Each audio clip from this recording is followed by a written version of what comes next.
What is going on, guys? Gene here, and here I have for you today part 2 of the Verdant Conflict card review.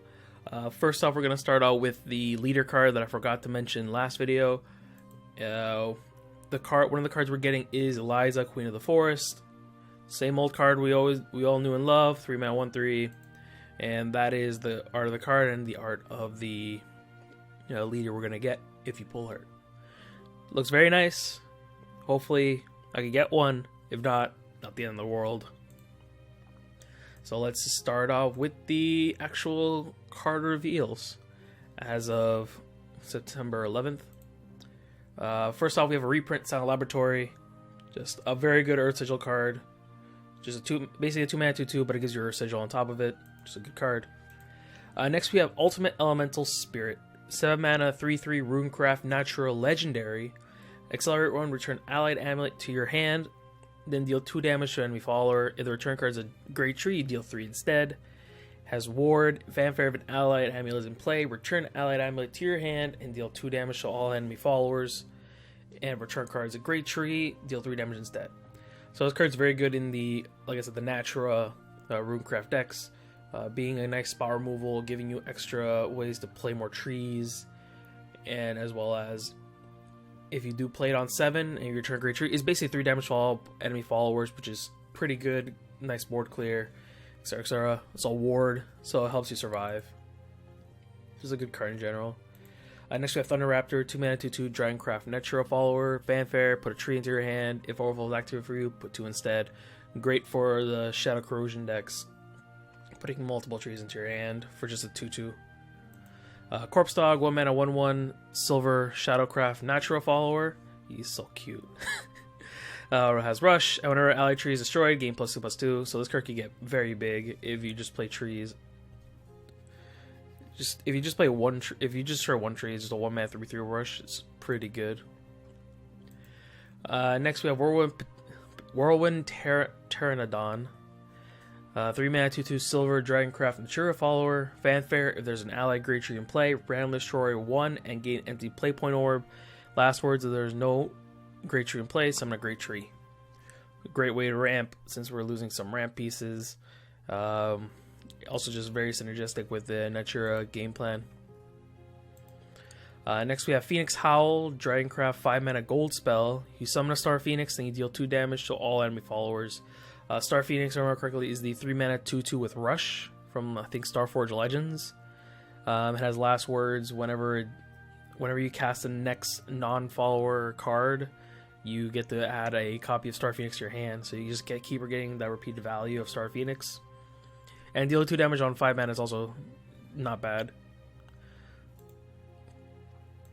Next we have Wild Ether, which is the Ether spell for Dragoncraft. Same effect, Great Tree, put into your hand. If it's your 5th turn later, you recover a play point. But if it's your 10th turn later, you put a Windblast Dragon into your hand, which I forgot what Windblast Dragon is. I'll just put it on the screen right here. But you get that. Next, Shadowcraft Legendary Thoth. 2 mana 1/2 Fanfare. If at least 10 allied cards with last words have been destroyed during this match, give it the following effect. Whenever allied card comes to play, give it last words, deal 2 damage to enemy leader. Last words, draw a card. This card seems very amazing in like the more aggressive style Shadowcraft decks, mainly because they have a lot of like cheap followers that have very decent last word effects. And if you have just 10 destroyed and you just play this, now all of them just deal damage to your opponent's face. So that's pretty insane. And it doesn't say that it doesn't stack, so that means it could stack. If you play multiple Thoths, now each one of your followers that comes into play will deal 2 damage for every Thoth you play. So then you play 1. Now every follower that dies deals 2 damage to your opponent's face. You play 2, 4, then you play 3, you deal 6. So pretty much your opponent's dead at that point if you play 3 Thoth. Next we have White Glaive Agnes. 4 mana 4/5 gold Havencraft Natura follower. It has Storm. Whenever allied ammo is destroyed, subtract 1 from this card's cost. Whenever allied Great Tree is destroyed, subtract 2 from this cost instead. I'm pretty scared for this card, because it is an amazing Great Tree payoff for Haven. but it's like, I hate cards that reduce their cost depending on how much you do on the board, because that just means a bunch of high roll. And as well as it has Storm. If it had Ward, that'd be a different story. I probably would have been okay with it, but with Storm, it's could just close out the game like that. Like, if you, let's say you have like 2 White Glaives in your opening hand, then you just have a lot of ways to destroy amulets, then sooner or later you're gonna have like 8 power worth of Storm in your hand for free out of nowhere. So I'm pretty scared of this card. Next we have Artifact Call, 2 mana gold spell for Portalcraft. You put a random artifact from your deck into your hand. If Resonance is active for you, put 2 artifact cards instead. This card's amazing for the Artcraft decks because it's basically draw 2 specific cards. Just an amazing card, what the deck actually needed. Just more ways to get artifacts into your hand. Next we have Dazzling Archer, 7 mana 4/6 Portalcraft, Bronze Follower, Crystallize 1, Countdown 2. Which, remember, Crystallize is how much you pay for it. It makes it a amulet on the board, and there's the countdown for that said amulet. At the end of your turn, you put an Analyzing Artifact and an Ancient Artifact into your deck, which is the 2 mana, I meant the 1 mana 2/1 with Last Word, you draw a card, and the 1 mana 3/1 with Rush. And if you just play her normally, she just deals 4 damage to enemy follower, which is still okay. This might see play because the Crystallize is actually pretty good. Putting more artifacts into your deck, especially the artifacts you really want into your deck, is pretty good. Next we have Pine Holy Police, 1 mana 1/2 Fanfare. Give a follower Rush and deal 1 damage to that follower. If I remember correctly, this is a Havencraft follower, so Haven just getting all the 1-drops. That's probably going to be like a new archetype for Haven, just 1-drop, 2-drop tribal with the rabbit, this card, the 1 mana 2/2, and like all the other 1-drops the deck's getting. Next we have Bubbleborn Mermaid, 2 mana 2/2 Dragoncraft Silver Follower. Fanfare, you put either a Giselle Mermaid Healer or a Gadget Mermaid into your hand. Off the top of my head, I don't know what these are. You're going to see them on screen, but you get one of those. Seems pretty good. If I remember correctly, Giselle actually is the 1 mana 0/3 that heals every turn. And Gadget Mermaid might be the Machina card. I don't know. I don't think that's it, but seems okay. Next we have Neptune Tide Mistress, 8 mana 5/5 legendary Dragoncraft follower. Accelerate 3, summon a Megalorca, give it Storm, and has Ward normally, and Fanfare, summon 2 Megalorcas. Whenever a Megalorca comes into play, you give it Storm, and has the same effect when it's evolved. But what I'm scared about this is that it just replacing, what was his name? Poseidon?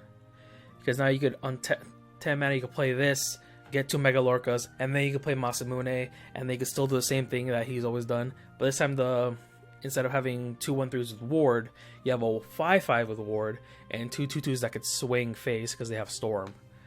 So that's pretty terrifying. I think this might be even better than Poseidon, but we'll see when the set comes out. Next we have 2 mana 2/2 Bronze Follower Revenant Ram. It's a Shadowcraft Natura. Fanfare, you put a Great Tree into your hand, and last words gain 1 shadow. Good when the shadow in the aggro Shadowcraft I told you before, because with Fanfare you get a Great Tree, which synergizes a lot with the Natura cards that Shadow has, and as the last words it gains you a shadow, which is also very good. Next we have Immortal Elephant, 5 mana 4/3 gold Shadowcraft Natura follower. Can't be targeted by enemy spells and effects, and last words you give a random ally Great Tree, last word you summon an Immortal Elephant. Again, another way to synergize all those cards I've been talking about, and also it's very good in, again, more aggressive style because it can't be targeted and it's very aggressively statted. Enigmatic Aether, 1 mana silver spell. It is the Aether card for Portalcraft. Put a Great Tree into your hand, 5th turn later recover play point. But if you're 10th turn later, you put a Radiant Artifact into your hand. A Radiant Artifact is the 4/3 Storm, so you basically just get a 4/3 Storm into your hand for 0 mana. Next we have Drill Hedgehog, 2 mana 2/2 Bronze follower for Portalcraft. It is a natural follower Fanfare. You put a Great Tree into your hand. If Resonance is active for you, also gain Rush. So the Bladed Hedgehog from Swordcraft has become a traitor to the Swordcraft class and went to Portalcraft. The effect is good. Gives you Great Tree. Anything that gives you Great Trees is automatically pretty good. Maybe because you just want a lot of them. They cycle through your deck. They help you with getting the tree count up. And the Resonance effect is just a bonus. Next we have Dreadnought Gorilla, 8 mana 8/8 Natura Portalcraft, legendary follower.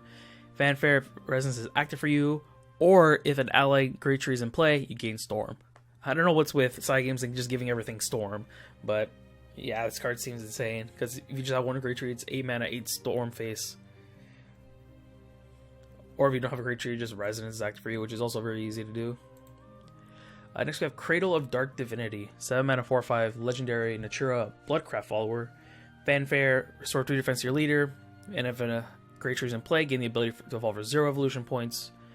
Evolve, give your leader the following effect. At the end of your turn, if you have at least 8 cards in your hand, randomly discard cards until you have 7 in your hand, then deal X damage to enemy leader. X equals 2 times the number of cards discarded.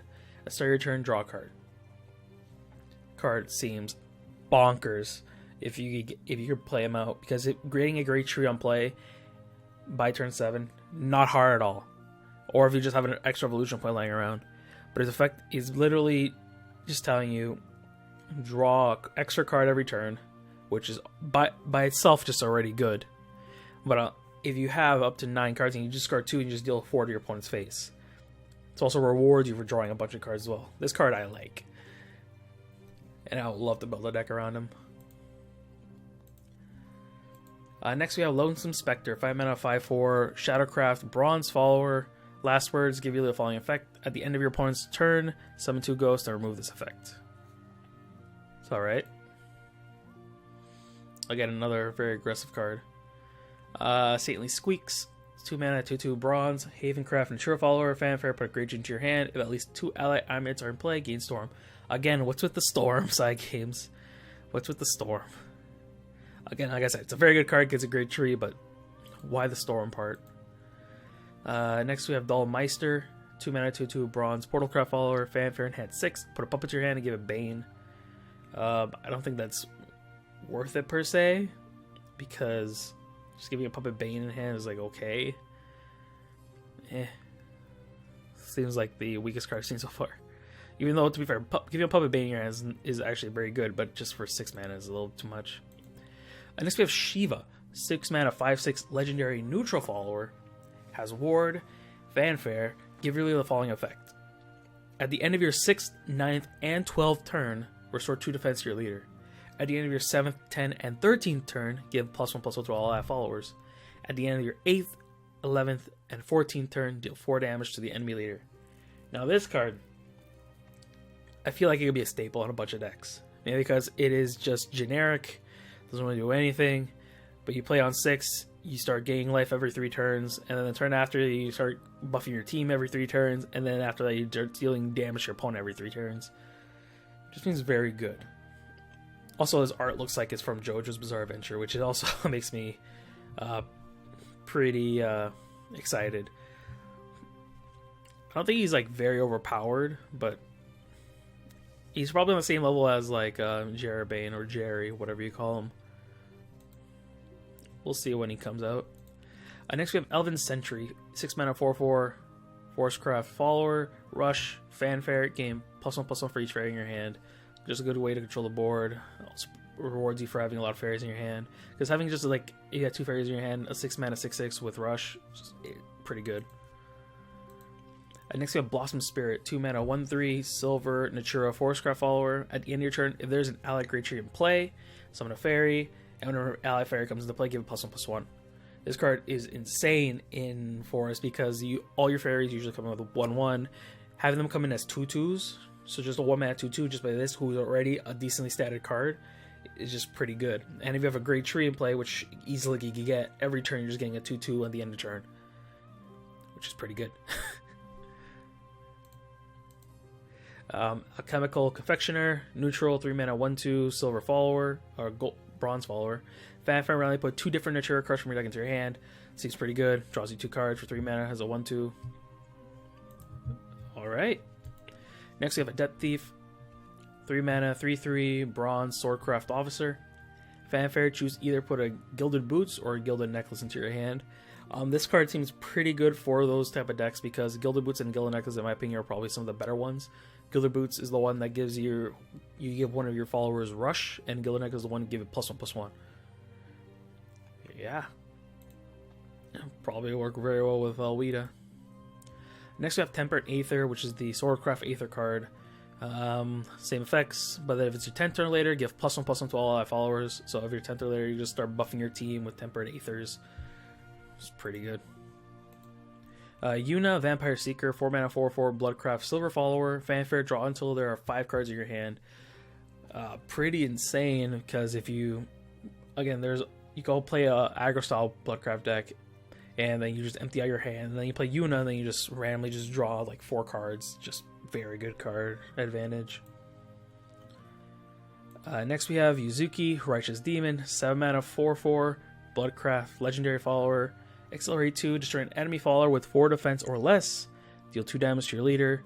And Fanfare, destroy 2 enemy followers. If Vengeance is not active for you, give your leader the following effect. At the start of your next turn, recover 2 less play points. Just a very good card in general. Destroys 2 enemy followers. You target them since it's not random. The Accelerate 2 is also very good. Destroying enemy follower 4 defense or less. Deal 2 damage to your leader is fine, but still, it's just a very good card. Next we have Giving Gourmet, which is a 5 mana 4/4 silver neutral follower. Fanfare, give +1/+1 to an ally follower.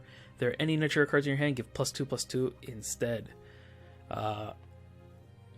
So it's natural support, but it's not considered a natural card. Alright. And last but not least, we have Gourmet Emperor's Kitchen.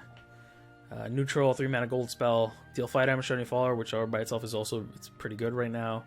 And if you could evolve and have more evolution points to your opponent, put a Flaming Hot Fare into your hand, which is the 1 mana spell that the old Kawi, or whatever his name is, the chef, gave it to you back in the day, which is 1 mana, deal 2 damage to an enemy follower, and if they have more, and if the leader has more defense than you, you deal 2 damage to their face instead as well.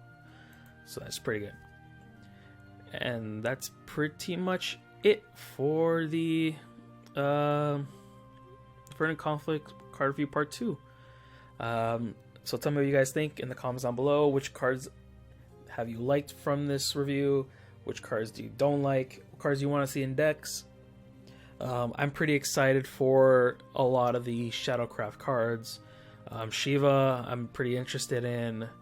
The Bloodcraft 7 mana legendary is also pretty cool. And the one I'm scared of is Neptune. And yeah, that's pretty much it. Don't forget to like, comment, subscribe, and Gene out.